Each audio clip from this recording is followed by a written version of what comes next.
તો સુરેન્દ્રનગરના થાનગઢ સરકારી ગોડાઉનમાં આગ લાગી. આગમાં સરકારી જથ્થાને મોટા પ્રમાણમાં નુકસાન થયું છે. ફાયર ટીમના આગ પર કાબુ મેળવવાના પ્રયાસ. મગફળીના ગોડાઉનમાં લાગી ભીષણ આગ. એફસીઆઈના ગોડાઉનમાં આગ લાગતા અફરાતફરીનો માહોલ સર્જાયો તો દોડધામ મચી ગઈ હતી. ટેકાના ભાવે ખરીદેલી મગફળી ગોડાઉનમાં હતી. આગ લાગવા પાછળનું કારણ હજુ અકબંધ છે.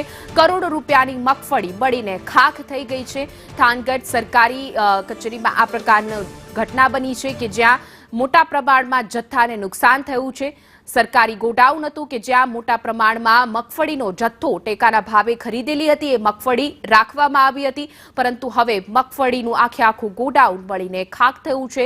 દ્રશ્યોમાં પણ જોઈ શકાય છે દૂર દૂર સુધી ધુમાડાના ગોટે ગોટા જોવા મળી રહ્યા છે. પરંતુ આ તમામની વચ્ચે મોટા પ્રમાણમાં કરોડોનું નુકસાન થયું હોવાની આશંકા સેવવામાં આવી રહી છે. સરકારી જથ્થાનું જે ગોડાઉન હતું તેમાં આગ લાગી છે. જોકે આગ લાગવાનું કારણ હજુ સામે આવ્યું નથી.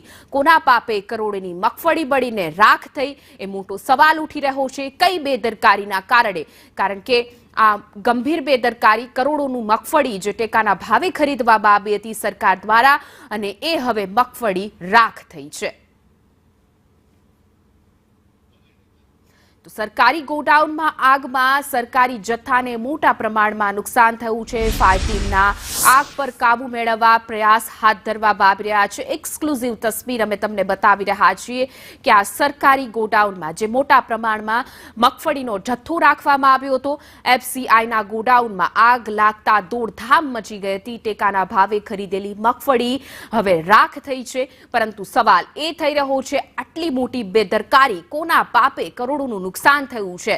તાબડતોડ ફાયર વિભાગની ટીમ દ્વારા આગ પર કાબુ મેળવવાના પ્રયત્ન હાથ ધરવામાં આવ્યા છે, પરંતુ મોટા પ્રમાણમાં મગફળીનો જથ્થો છે તે બળીને ખાખ થયો છે. સરકારી ગોડાઉનમાં મગફળી સુરક્ષિત નથી, કારણ કે મગફળી ટેકાના ભાવે ખરીદેલી હતી, પરંતુ હવે એમાં આગ લાગતા ખાખ થઈ છે. વધુ વિગતો સાથે અમારી સાથે ભાવેશ પ્રજાપતિ જોડાઈ ગયા છે. જે ભાવેશ, જોઈ શકાય છે સરકારી ગોડાઉનમાં મોટા પ્રમાણમાં મગફળીનો જથ્થો અને હવે આગમાં રાખ થયો.